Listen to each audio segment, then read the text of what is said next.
Hello, I'm Robert, voluntary fact checker for our Facebook group Doomsday Debunked, where we help people who are scared of many things.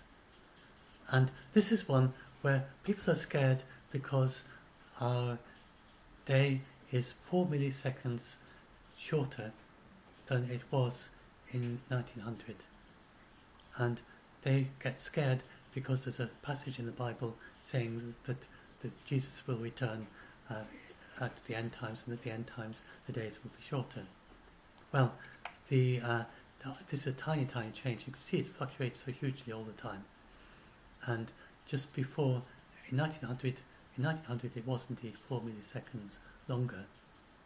But if you go back to the time of Jesus and Mohammed, the days around then were 28 milliseconds shorter. It just so happens that the length of the day for Jesus is pretty much the same as it was for Mohammed. And then it's gradually got a little bit longer. And we expect the days to get longer and longer and longer because that's the effect of tidal friction. The moon is orbiting the Earth more slowly than the Earth rotates. And as a result, it raises tides on the Earth, so when the Earth is spinning, the spin carries the tidal bulge a little bit ahead of where it should be, because it's spinning faster than the Earth, the moon is moving. And this then, the moon's gravity on the tidal bulge then pulls backwards and gradually causes Earth to slow down. So slowly, Earth's rotation is going to get slower and slower and slower, not longer and longer, not shorter and shorter. So this scenario of a day that is much shorter than today is never going to happen. So you have to look for some other interpretation of what that passage means, because it can't mean the actual physical day, such as you measure with the clocks and the timing and measure the stars. That's not going to get any shorter.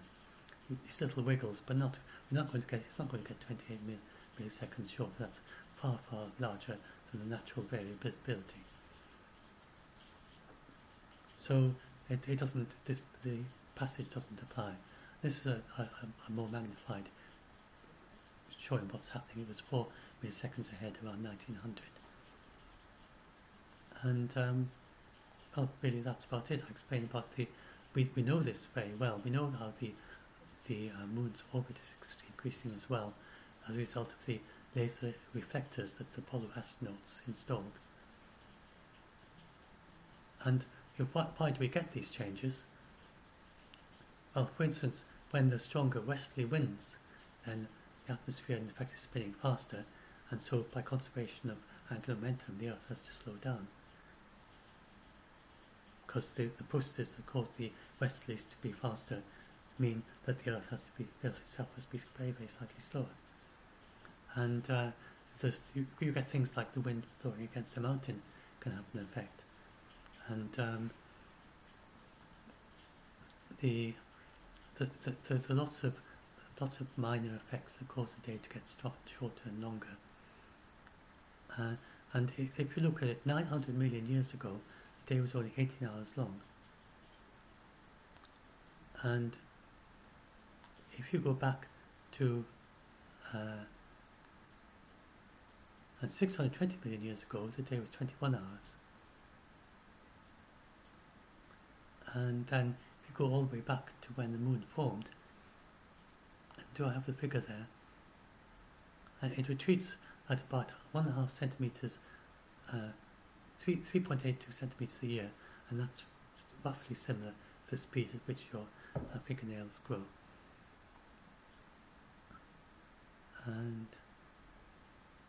yes, when it was first formed, the Earth's day was only 2 to 3 hours long, and the moon orbited every 5 hours, and we had gigantic tides, kilometers high, when the moon first formed, and it's been gradually getting slower and slower and slower since then. So it's now 24 hours, and the moon is 28 days.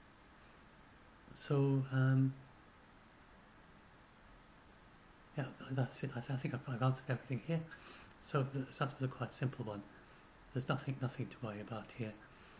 That sometimes days do get a bit shorter for a few decades or a century or two, and that's what's happening right now.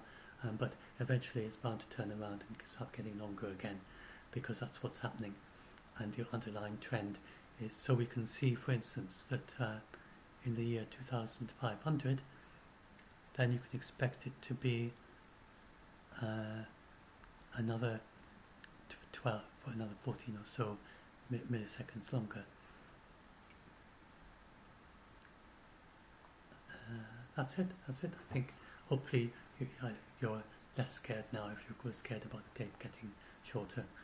And just a shout out for first of all the channel. Do hit like or subscribe, as they usually say at the end of these videos, if you want to see more of these videos.